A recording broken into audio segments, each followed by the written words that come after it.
डोंबिवलीमध्ये मी असा live jamming experience पहिल्यांदाच केला.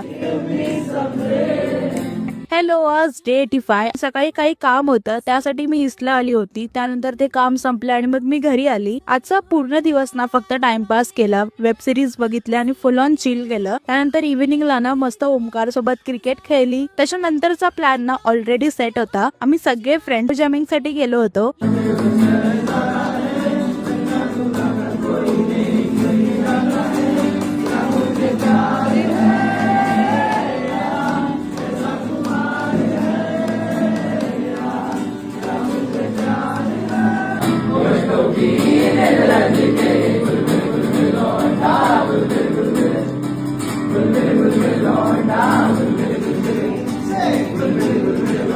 हा लाईव्ह जॅमिंग इव्हेंट अलॉंग कम्युनिटीने ऑर्गनाईज केला होता, ते पण डोंबिवलीमध्ये. आणि ऑनेस्टली वाईब एकदम अमेझिंग होती. खूप जास्त मजा आली आणि मी असा इव्हेंट ना पहिल्यांदाच डोंबिवलीमध्ये अटेंड केला. खरंच खूप भारी वाटलं. त्याच्यानंतर ना रात्री मस्त आम्ही चिल करत घरी आलो. आजचा दिवस ना तसा खूप चांगला गेला. So that's it for day. आता भेटूया उद्याच्या एपिसोड मध्ये.